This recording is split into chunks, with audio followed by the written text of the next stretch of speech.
श्री विष्णवे नमः।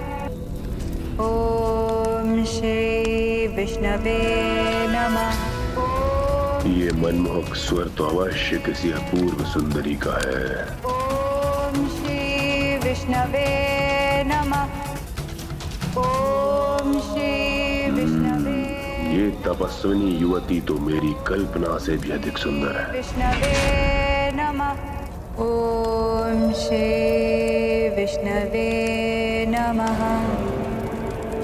ओम श्री विष्णवे नमः। ओम श्री विष्णवे। देवी, क्यों उस विष्णु के तप में अपने यौवन को इस वन में नष्ट कर रही हो?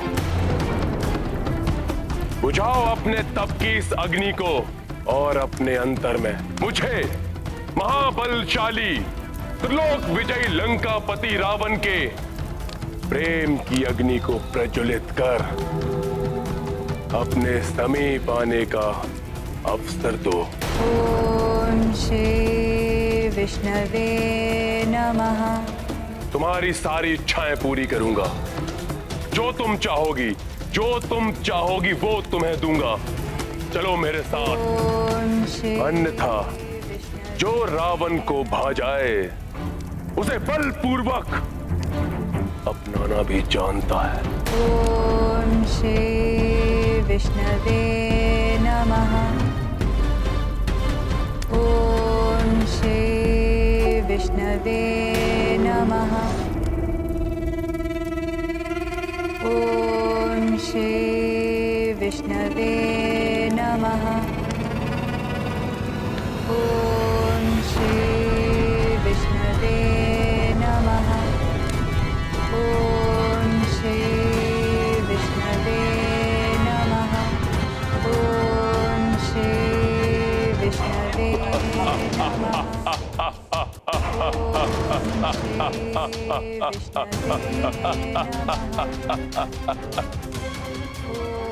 रावण बार बार अनुरोध करने का आदि नहीं है सुंदरी। त्यागो अपने स्तप को और शांति पूर्वक चलो मेरे साथ। तुम ऐसे नहीं मानोगी सुंदरी।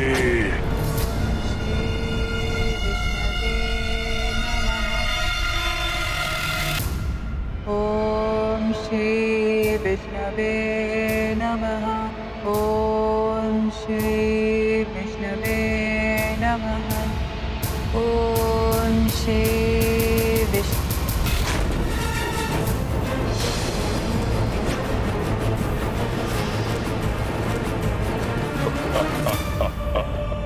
प्रतीत होता है कि अब तुम्हारी बुद्धि जागृत हुई है। आओ, मेरे आलिंगन का आनंद लो।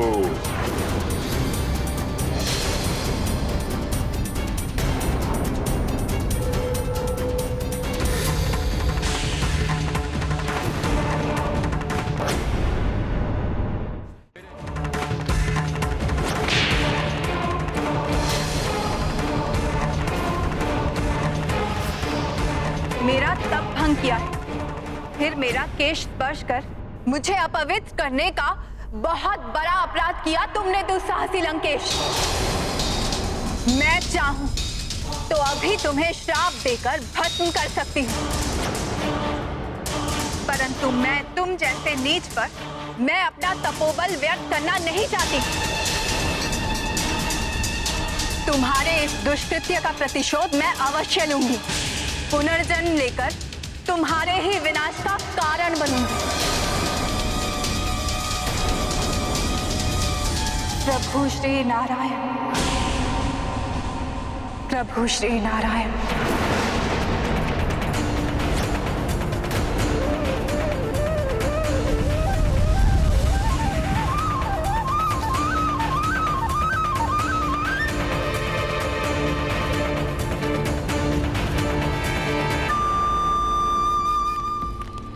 तुम्हारे मुख पर उभरे ये चिंता के भाव स्पष्ट बता रहे हैं कि तुम देवी वेदवती का श्राप भूले नहीं हो पुत्र।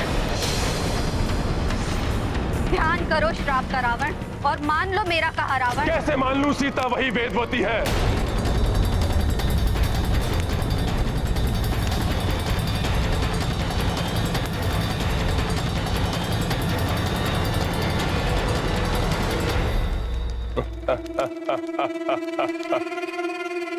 और यदि है तो और भी अच्छा है। मैं उसे अपना बनाकर उस अपूर्ण कार्य को पूर्ण कर लूंगा। त्रिलोक विजेता रावण हूं मैं।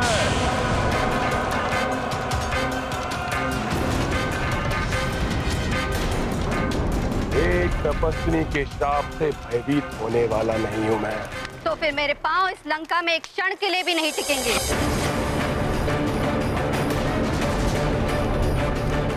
जिस माँ की आज्ञा की तुम अवमानना कर रहे हो, माँ का लंका में रहने का कोई औचित्य ही नहीं।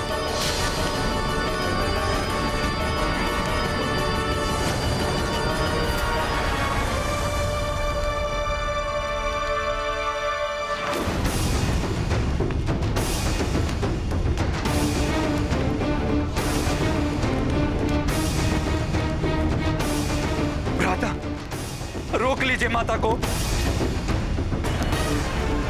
हे नाथ, मैं आपसे विनती करती हूँ, उन्हें रोक लीजिए, उन्हें रुष्ट होकर मत जाने दीजिए। इस कठिन समय में हम माता के आशीष से भी वंचित हो गए तो ना जाने क्या अनिष्ट होगा। जिस माता को अपने पुत्र की शक्ति पर विश्वास नहीं, जो मुझे उस वनवासी नर के चरणों में गिरकर समर्पण करने का सुझाव दे रही है, उसे कदापि नहीं रोकेगा लंकेश रावण।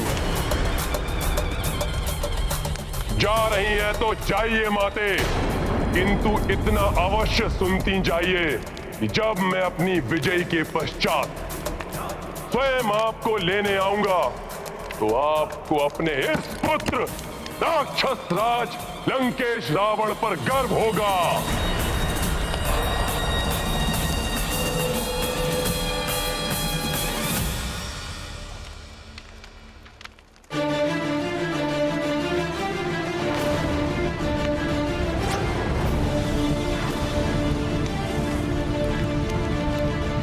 अपने आप को लंकेश कहते हुए लाज नहीं आती तुम्हें?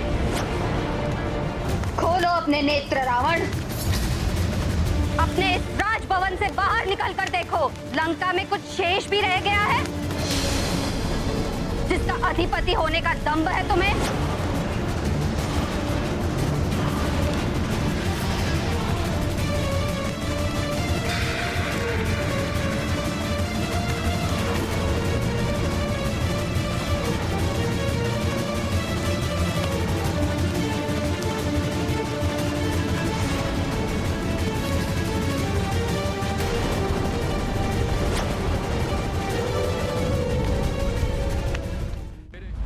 तुमने रावण के नेत्रों के सामने उसकी लंका को जलाकर राख कर दिया।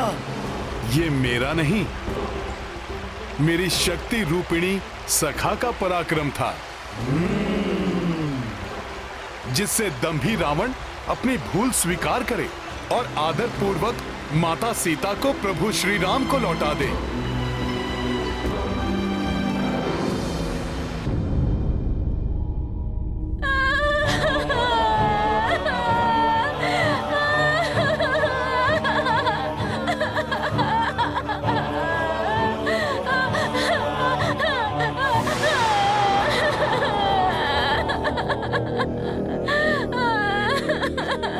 ये सब रावण के कुकर्मों का परिणाम है। ना वो सीता को लाते, ना ये संकट हम पे आता।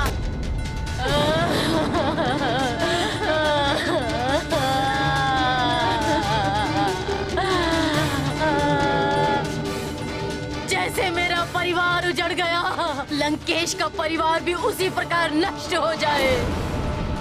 एक ने ही लंका की इतनी दुर्दशा कर दी, शेष और न जाने कितना अनर्थ करेंगे। हाँ, लंकेश हमारी सुरक्षा करे ना करे, किंतु हमें हमारी सुरक्षा स्वयं करनी होगी।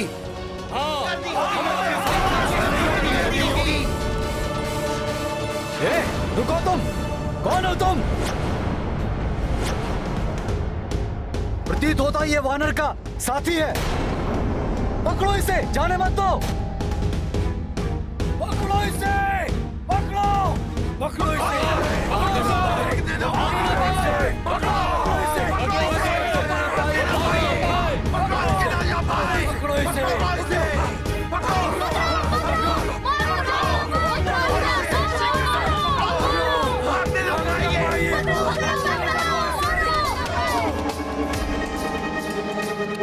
क्यों ना हम सभी मिलकर माता सीता को मुक्त करा लाएं?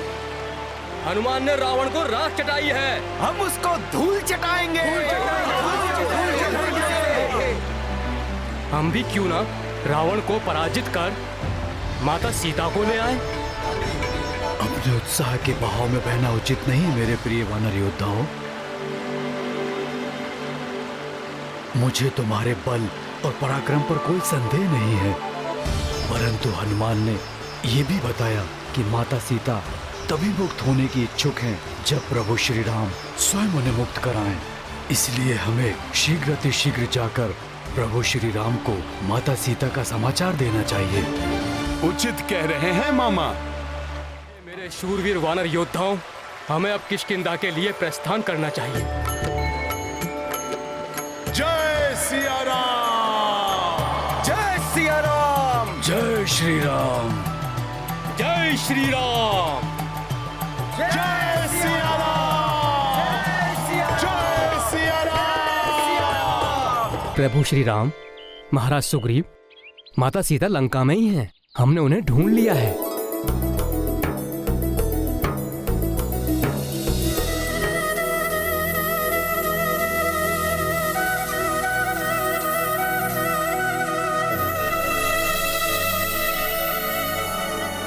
ये संवाद सुनने के लिए मैं कब से आतुर हूं अंगद। विस्तार से बताओ पुत्र, माता सीता को कैसे ढूंढा तुमने? प्रभु महाराज, दक्षिणी सागर बड़ा विशाल है। उसके उस पार चित्रकूट पर्वत पर लंका नगरी स्थित है। वो कोई साधारण नगरी नहीं, अत्यंत समृद्ध स्वर्ण नगरी है। हाँ प्रभु राम, राक्षसों के राजा दशानन रावण की राजधानी है लंका। दुष्ट दुरात्मा है वो रावण प्रभु।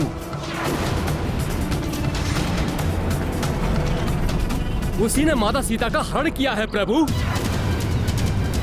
और लंका में अशोक वाटिका में उन्हें बंदी बनाकर रखा है प्रभु।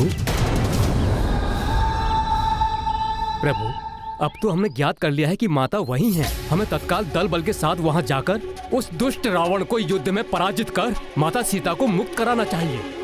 हाँ युवराज अंगद, परंतु पहले मुझे ये बताइए, कैसी है जानकी? वो कुशल तो है ना? उनकी मनोदशा कैसी है? क्या कहा उन्होंने आप? कुछ पूछा मेरे बारे में? मेरे लिए उन्होंने अपना कुछ चिन्ह, कोई संदेशा भेजा क्या? बताइए मुझे। ये तो हनुमान ही बताएंगे महाराज।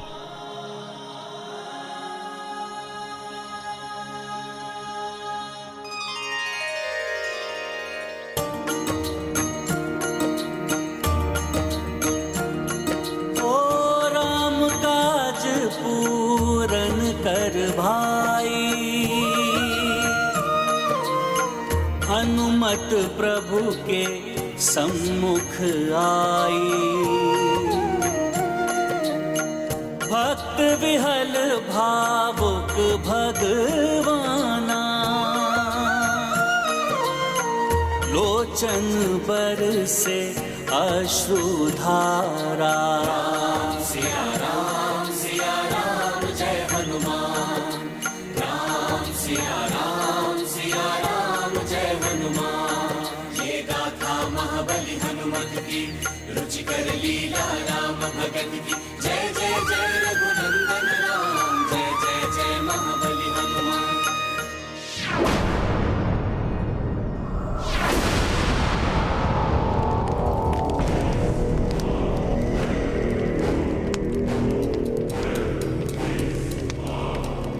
कौन है?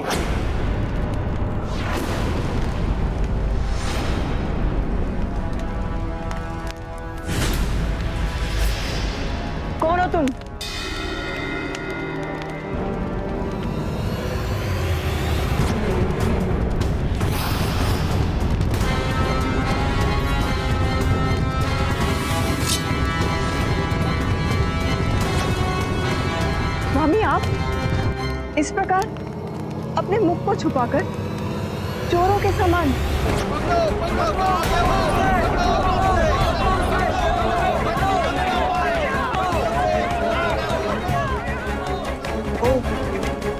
अपनी प्रजा का सामना करने का साहस नहीं जुटा सकते। सावधान देवी मंदोदरी, सावधान।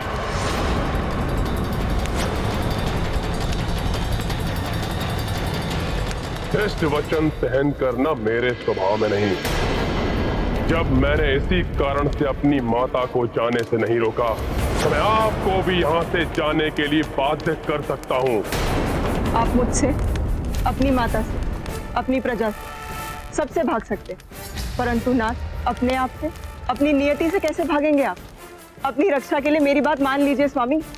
देवी सीता को वापस लौटा दीजिए, अन्यथा उनके सतीत्व की अग्नि आपको भी झुलसा देगी।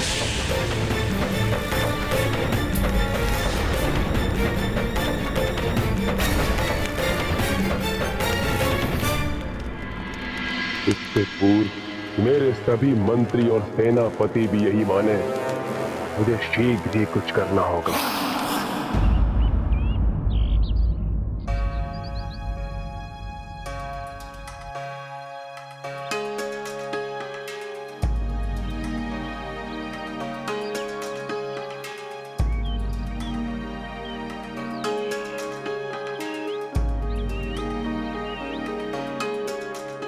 प्रणाम प्रभु। कल्याण हो हनुमान।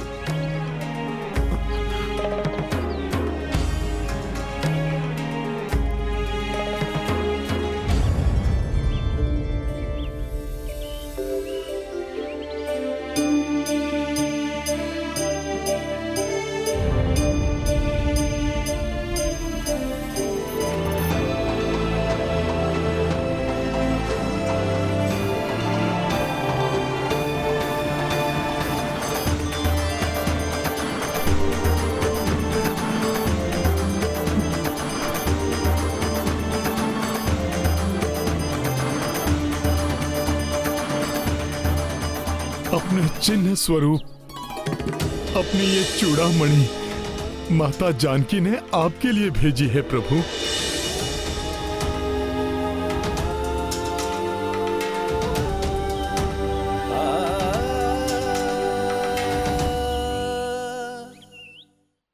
जानकी का स्मरण कर मेरा गला रुंध रहा है, नेत्र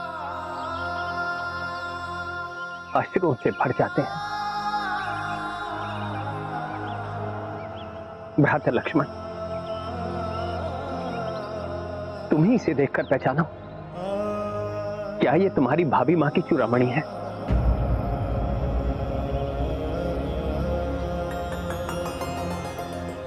क्षमा करे भैया, सदा जिनके चरणों को स्पर्श कर उनका स्नेह आशीष पाता था, मैं तो मात्र उनके चरणों को पहचानता हूं।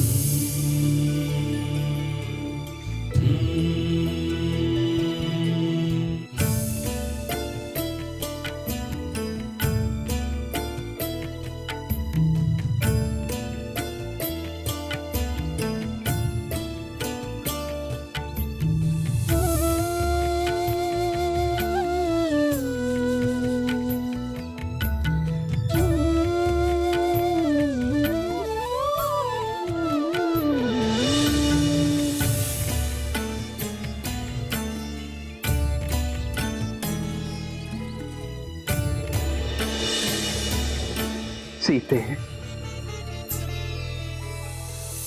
जानकी के केश को सुशोभित करने वाला ये आभूषण उनके पिता महाराज जनक ने उन्हें दिया था। माता ने बड़े स्नेह से इससे उनके केश बांधे थे। जानकी के अनुपम सौंदर्य को और प्रकट करने वाली ये चूड़ामणि देखकर ऐसा प्रतीत हुआ कि मेरी जानकी मेरे सामने खड़ी है। उनके वियोग का दुख मेरे हृदय को व्याकुल कर रहा है।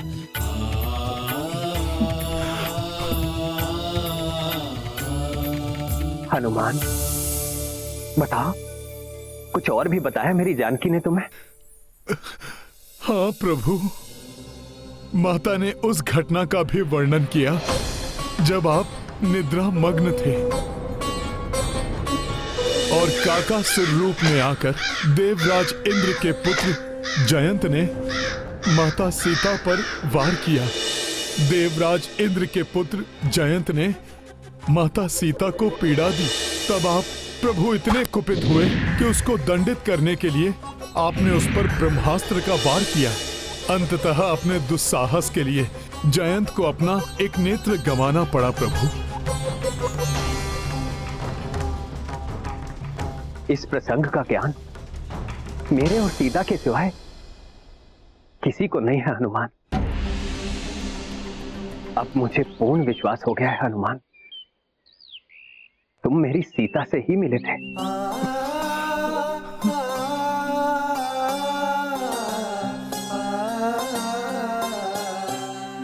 मेरे इस व्यथित हृदय को अपने वचनों से शीतलता प्रदान करो हनुमान। बताओ मुझे, कैसी है मेरी सीता? उन अत्यंत भयंकर राक्षसों के बीच कैसे रह रही है? बताओ मुझे मेरे बारे में और क्या कहा उसने? प्रभु, जैसे शरद ऋतु में कमल पुष्प कुम्हला जाता है, मुझसे भेंट होने के पूर्व उनकी वैसी ही स्थिति थी। निरंतर अश्रुधारा बहती थी उनके कमल नयनों से।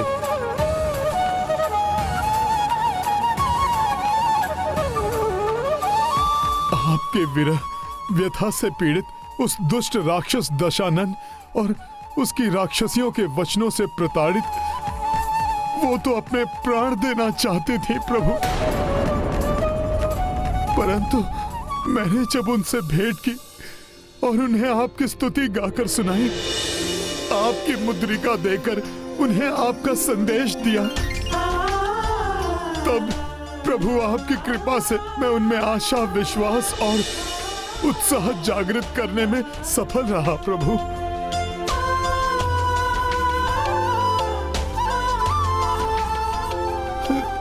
प्रभु, जनक नंदिनी अयोध्या की रानी एक वृक्ष के नीचे रहने पर बाध्य है प्रभु।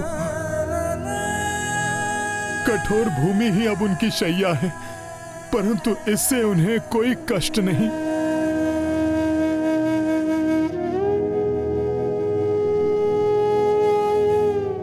वो दुष्ट राक्षस दशानन बारंबार आकर उन्हें धमकाता है, परंतु इन सब से भी माता को कोई कष्ट नहीं है प्रभु। उन्हें तो मात्र एक ही कष्ट है, आपसे वियोग का कष्ट प्रभु।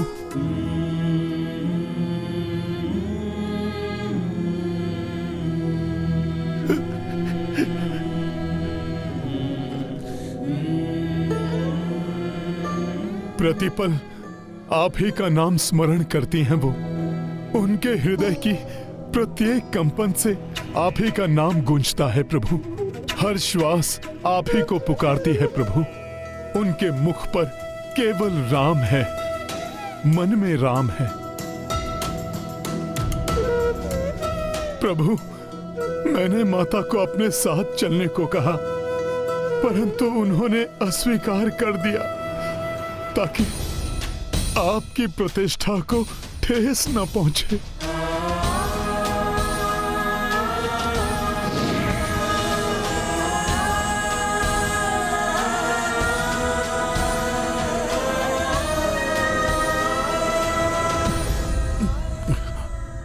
जब आप स्वयं उस पापी का अंत करेंगे, तभी वो अपनी मुक्ति स्वीकार करेंगी प्रभु।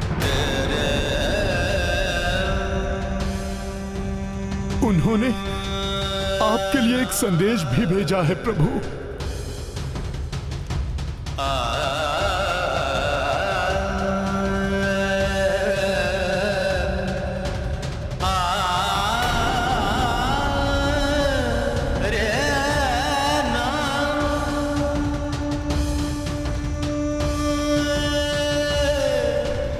उन्हीं के शब्दों में आपको सुनाता हूं प्रभु।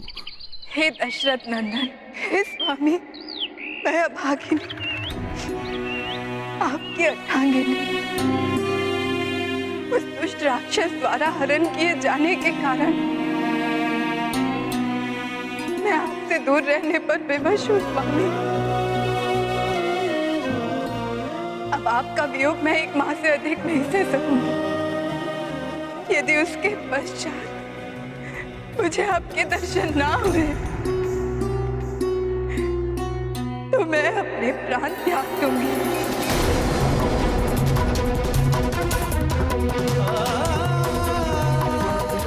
हे नाथ, हे प्रियतम,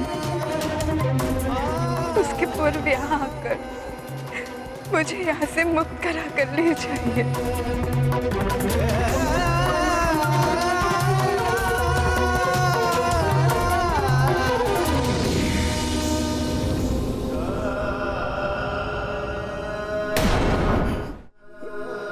प्रभु, ये माता के वचन हैं।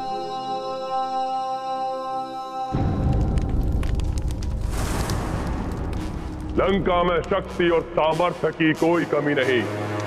विश्वकर्मा को हम लंका का पुनर्निर्माण करने के लिए विवश कर सकते हैं।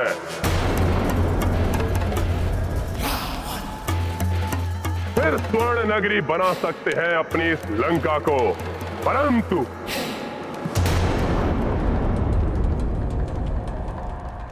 क्या इतने दयालु हैं हम? उस दुष्ट वानर के अपराधों को भूलकर क्षमा कर दे उसे। यदि क्षमा कर दिया तो क्या समझेगा यह संसार हमें? दयालु या भीरू? इतिहास हमें कर्मठ राक्षस बुलाएगा या लाचार राक्षस? बताइए, क्या करें हम?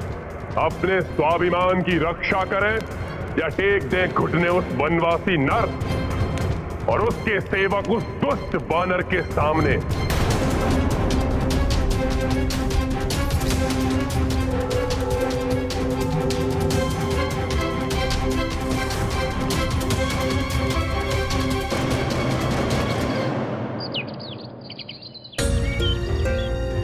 हनुमान, मेरी जानकी के हृदय से उपजे ये शब्द मेरे लिए अमूल्य है। उस शत योजन सागर को पार कर तुमने सीता को ढांढस बंधाने का दुष्कर कार्य किया है, जो संपूर्ण पृथ्वी पर कोई और करने की कल्पना भी नहीं कर सकता। हनुमान, तुमने मेरी जानकी को ढूंढकर मुझे, लक्ष्मण को और संपूर्ण रघुकुल को नष्ट होने से बचाया है। किसी देवता, ऋषि मुनि या योद्धा ने भी मुझ पर इतना बड़ा उपकार कर मुझे अपना ऋणी नहीं बनाया।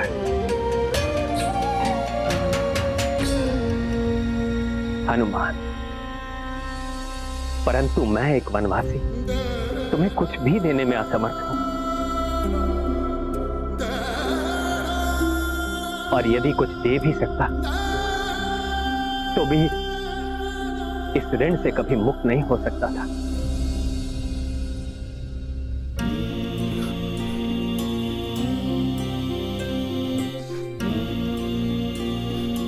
प्रभु, आपकी सेवा तो आपके इस सेवक का धर्म है। मैंने जो कुछ भी किया आपकी कृपा से ही किया प्रभु।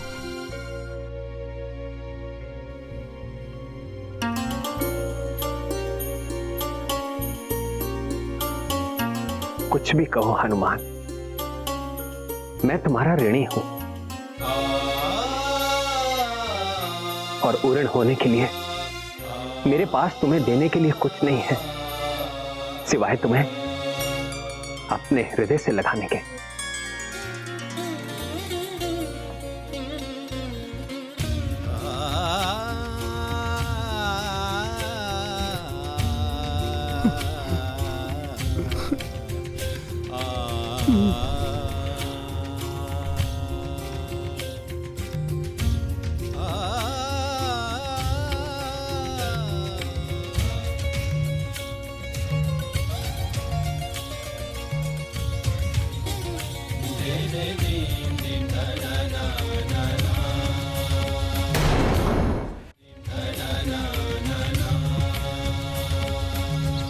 आपने मुझे धन्य कर दिया प्रभु।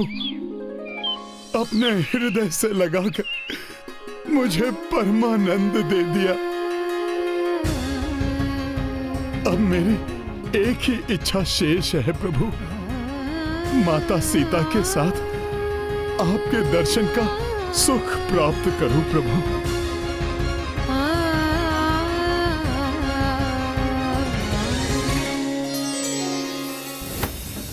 उस वानर के द्वारा हमारे शूरवीर योद्धाओं के वध को भूल जाए कि उसने मेरे कनिष्ठ पुत्र अक्ष कुमार की निर्मम हत्या की है।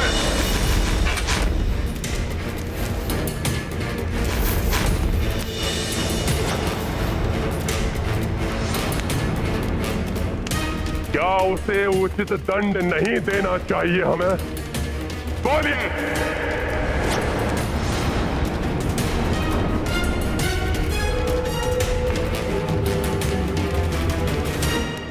कहिए भ्राता महोदर, भ्राता महापरस्त, भूल जाए उस वनवासी नर के अपराध को, भूल जाए खरदूषण, बारीच, सुबाहु जैसे राक्षस योद्धाओं के वध को, ताड़का जैसी भयंकर तेजस्विनी राक्षसी का संहार भूल जाए।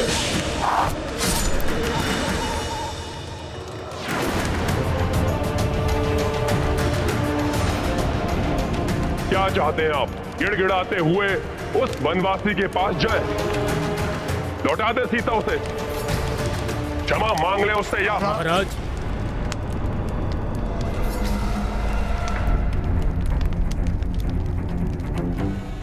उचित तो यही होगा कि हम सीता को लौटा दें।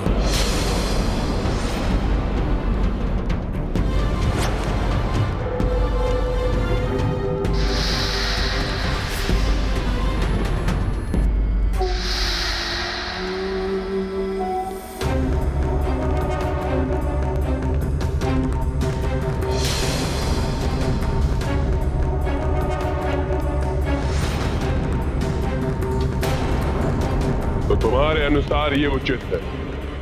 जी महाराज।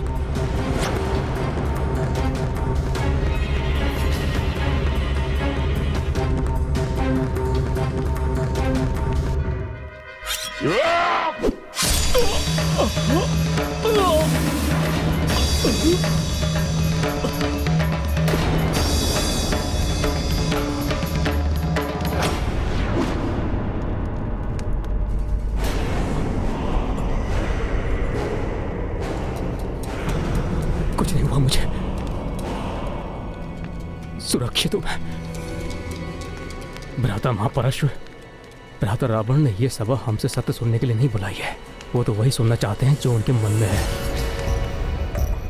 हाँ भ्राता महोदर, यदि हमने समर्पण करने का सुझाव दिया तो हमारी मृत्यु निश्चित है। काकाश्री, ऐसा प्रतीत होता है जैसे महाराज पूछ नहीं रहे हैं, धमका रहे हैं, जिससे कोई उनके विपरीत जाने की चेष्टा ना कर सके। ठीक कह रहे हो पुत्र निकुंभ।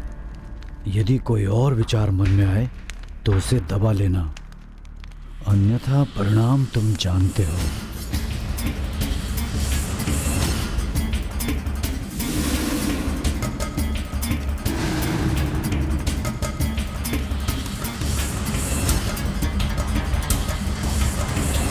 काठ की मूर्तियां क्यों बने बैठे हैं आप लोग?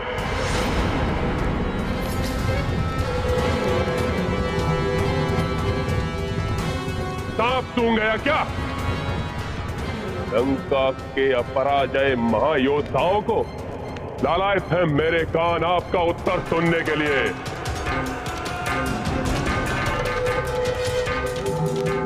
बोलिए, युद्ध की तैयारी करें या क्षमा प्रस्ताव भेजकर एक लज्जापूर्ण शांति स्थापित करें? हमें क्षमा नहीं, युद्ध चाहिए। हमें दया नहीं, प्रतिशोध चाहिए। प्रभु, अब युद्ध ही एकमात्र विकल्प है प्रभु। मेरे समझाने पर उस अहंकारी ने मेरी ही पूंछ में अग्नि लगवा दी।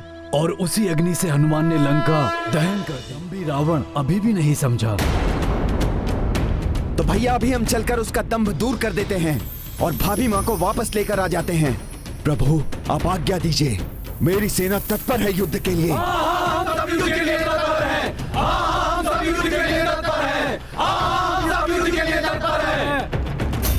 भ्राताश्री, आदेश दीजिए भ्राताश्री। अपने इस अनुज को मैं अभी जाकर उस नर और वानर की जोड़ी का अंत करता हूँ।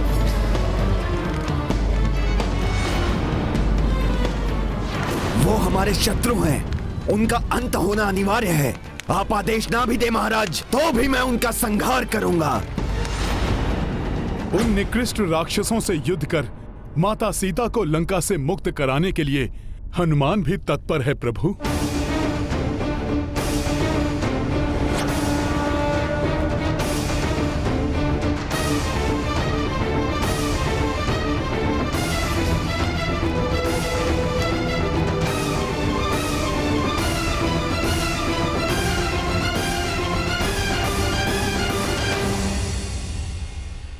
बड़ी से बड़ी सफलता को भी विनम्रता और मर्यादा के साथ स्वीकार करना चाहिए।